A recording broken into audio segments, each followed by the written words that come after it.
Hello everyone, my name is Aadharsh and I am a mother to two children the age of 3, and here we are to continue our talk around mindful parenting practices with Sonam.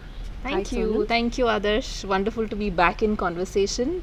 Hi, everyone. I'm Sonam and a mindfulness teacher, and look forward to, I think, sharing approaches around mindful parenting.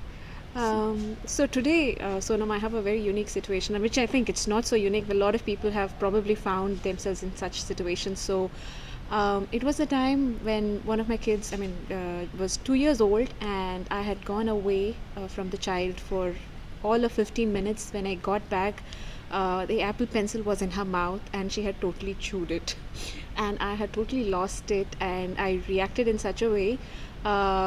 Immediately, which I was not very happy about later looking upon it. And I felt guilty for quite a while as to why and how immediately I reacted. But I guess we all find ourselves in similar situations. Have you found yourself in such a situation? Absolutely. I completely, I wouldn't imagine any other reaction. So, yeah, I think kids have all the potential to drive us crazy, suck our life and blood. And I think, like you said, right, sometimes they do stuff that just seems completely unreasonable. And, it makes us wonder that we live in different or parallel universes, and what seems so obvious to us is something that's not obvious to them. Just the other day we were doing a puzzle, and this is coming to mind. We sat half an hour with my 2-year-old and we did the entire puzzle, and it took her less than 15 seconds after we were done to just break it up and say, let's start again. And my thought process was, you haven't even enjoyed it, I haven't even looked at it, this masterpiece of work.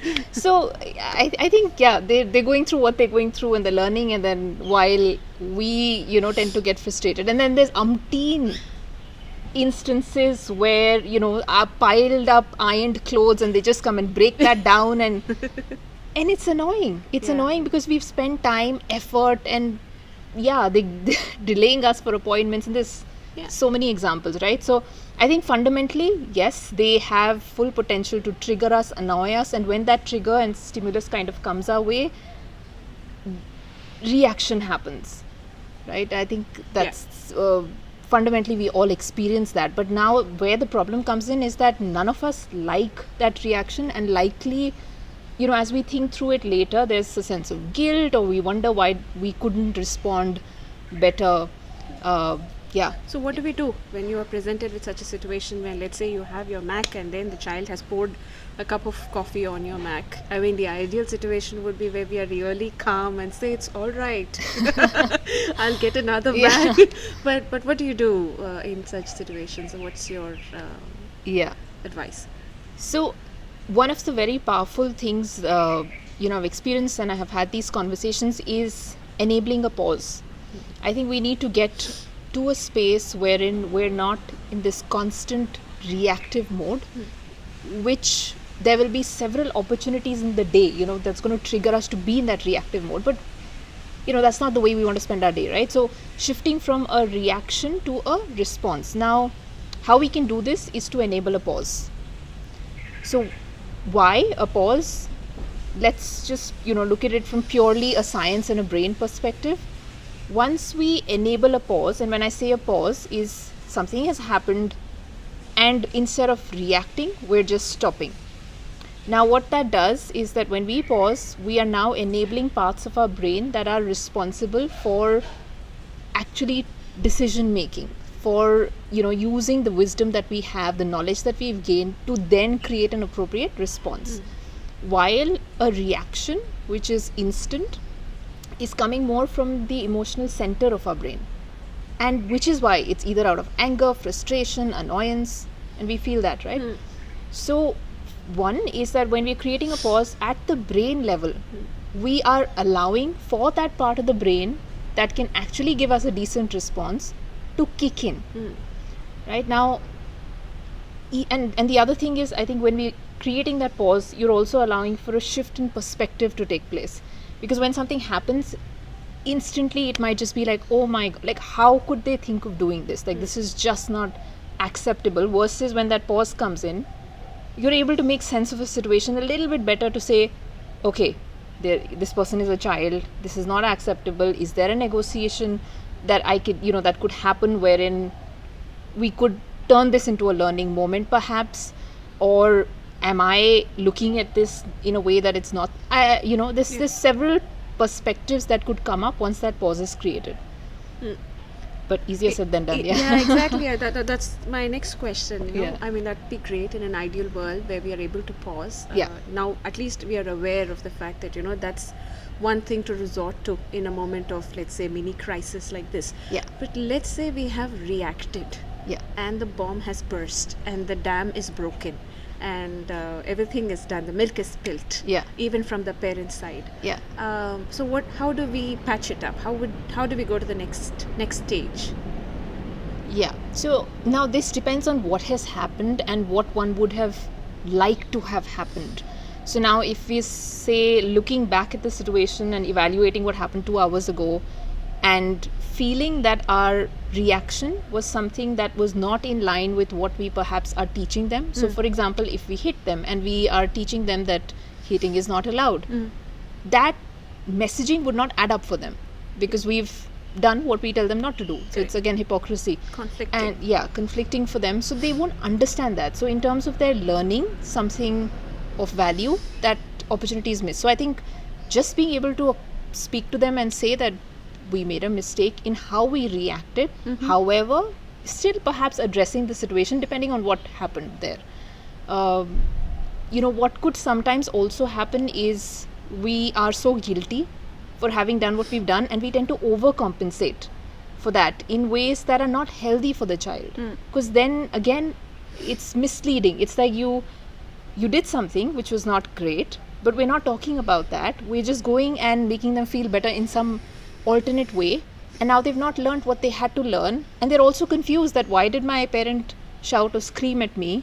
Maybe they were wrong, maybe I was still okay. So that just leads to all the more confusion in some sense. Correct. I totally get that. Right. Thanks, Sonam. Let's take a step back to where you had mentioned about taking a pause. I understand it can be very hard in certain situations to have that step back and to take the pause and to act from a place of intellect rather than a quick reaction. But how can we develop this muscle of taking a pause? I think this is a very valid question, because and this comes down to the fact that we all have the information and the tools that we need. We know what's the right thing to do, right? Creating a pause is the right thing to do, but then how and the implementation of it is where the challenge comes in, and then benefiting from that implementation is the next step.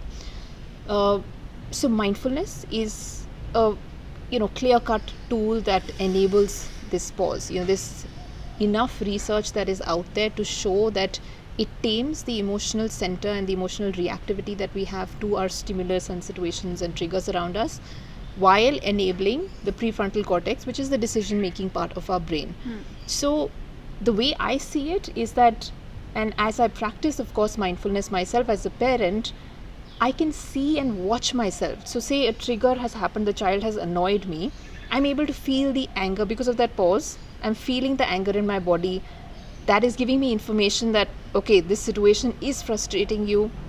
I can see the words of scolding, so to speak, coming to my mouth, but it's not coming out of the mouth. I'm able to pause there and hold back and change that around and say something that might be slightly better. Again, I think it's not a perfect or ideal scenario that I'm aiming for. I think good enough parenting, because we're all learning as we're doing. There's no perfect scenario, right? So if one has the opportunity to enable that at a meta level, at a fundamental level, brain level, why not? Because when you're presented with a situation, unless you have a lot of practice in pausing, it is not something that, as regular human beings who've leading a day-to-day life, that it would come to us naturally. It takes a lot of practice, and mindfulness, I feel, is just enabling that for us. So it's I feel like it's just a tool that's out there which we must tap into and use.